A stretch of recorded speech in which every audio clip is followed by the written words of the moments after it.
Le 21 août 2025, l'enceinte du poste de transformation de l'Oudima dans le département de l'Abwenza a servi de cadre à la cérémonie de lancement officiel du projet de réhabilitation et de renforcement des infrastructures du réseau de transport d'électricité entre Brazzaville et Pointe-Noire. Sous le patronage du ministre de l'Énergie et de l'Hydraulique, Émile Wosso, en présence de deux de ses collègues, en l'occurrence Marie-Cécile Mboukou Kimbatsa, ministre des Affaires sociales et de l'Action humanitaire, et Rigobert Mabundu, ministre de la Recherche scientifique et de l'innovation technologique. Souhaitant la bienvenue à ses hôtes, l'administrateur maire de l'Oudima, Jacqueline Kimbembe, a exprimé sa joie du fait que son entité administrative soit retenue pour le lancement d'un tel projet. Elle a également appelé à ses concitoyens au civisme pour le bon déroulement de celui-ci. C'est avec une profonde émotion et une immense fierté que je prends la parole aujourd'hui en ce jour historique pour notre communauté et pour l'ensemble du pays. Le lancement des travaux de réhabilitation du réseau de transport électrique entre Brazzaville et Pointe-Noire marque une étape décisive dans notre quête collective de modernisation. Ce projet est aussi un appel à la responsabilité citoyenne. Il nous invite à préserver les installations, à respecter les normes et à valoriser les retombées économiques et sociales qui en découleront. Le directeur général de la société Eni Congo, Andrea Barbery, a mis en lumière l'importance de ce projet avant de revenir sur certaines réalisations de son entreprise sur le secteur de l'énergie. Andrea Barbery a en outre mis en évidence la place prépondérante qu'occupe la centrale électrique du Congo dans le paysage énergétique congolais. Aujourd'hui, avec le projet de modernisation du réseau électrique Pointe-Noire-Brazzaville, nous confirmons notre engagement commun à répondre aux besoins croissants du pays. Cet engagement ne date pas d'hier. Depuis 2006, bien avant l'actuel PM2, Eni s'est associé avec la Société nationale d'électricité du Congo pour mener des études préliminaires rigoureuses pour la réhabilitation et la modernisation des sous-stations et du réseau national de transport d'électricité à très haute tension. C'est dans cette même perspective que s'inscrit le rôle stratégique de la centrale électrique du Congo, véritable pilier du système énergétique national. La SEC aujourd'hui produit plus de 70% de l'électricité de ce pays grâce à ces 3 turbines à gaz avec un taux de fiabilité dépassant les 98%. Dans son allocution de circonstance, le directeur général de l'énergie André Nkeye a mis un accent particulier sur l'importance de ces travaux. Il a par ailleurs éclairé la lanterne de tous sur la nature des travaux à réaliser. Ce projet s'inscrit dans la stratégie globale du gouvernement pour améliorer de manière convenable la qualité des services d'électricité à fournir notamment aux ménages, aux opérateurs économiques, aux artisans, aux services publics et aux industriels. La consistance des travaux se présente ainsi qu'il suit. La réhabilitation d'environ 500 km de la ligne 220 kV reliant Pointe-Noire à Brazzaville, incluant la modernisation et la mise en conformité des infrastructures d'électricité par le renforcement de certains pylônes et des conducteurs sur l'ensemble du tracé.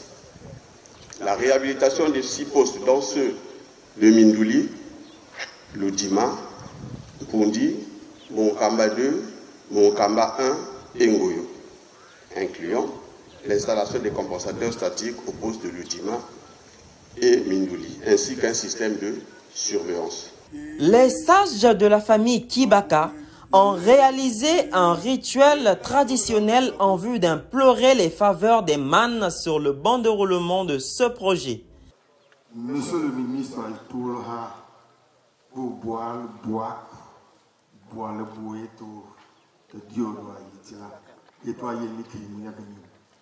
C'est après ce rituel que le ministre de l'Énergie et de l'Hydraulique, Émile Wosso, a procédé au lancement officiel des travaux de réhabilitation et de renforcement des infrastructures de transport de l'électricité entre Pointe-Noire et Brazzaville en promettant un pont du conducteur électrique du DG Eni Congo, Andrea Barbery.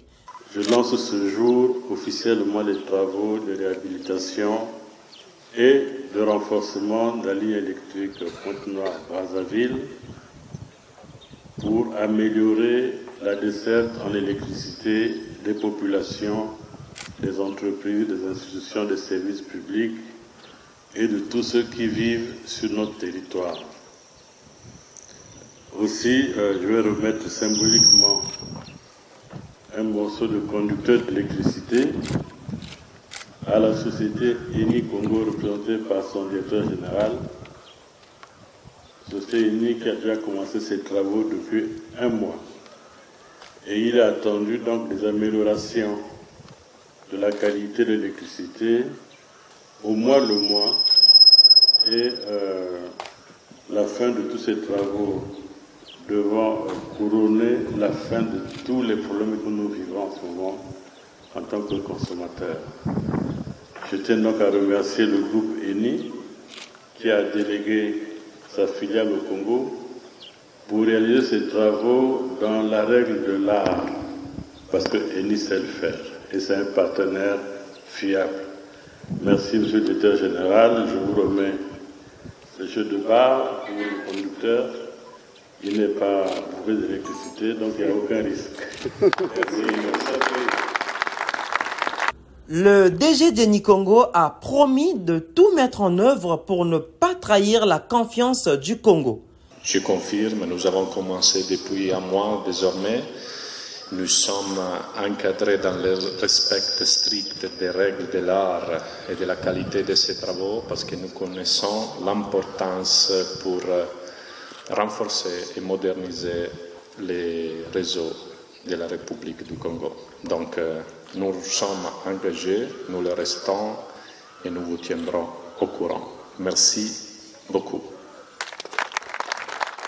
Présente à cette cérémonie, la représentante du PNUD au Congo, Adama Diane Barry, est ravie du lancement de ce projet car il épouse bien les ambitions du PESOR, le projet d'électrification des zones rurales. Je me réjouis d'être ici pour assister à ce grand jour de démarrage de ce chantier.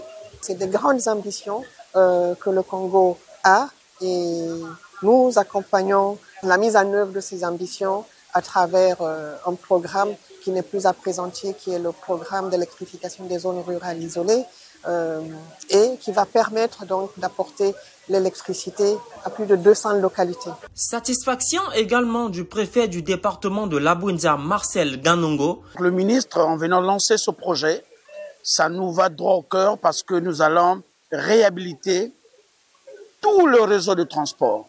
Et je crois que d'ici là, ces problèmes-là ne seront que simple vue de l'esprit.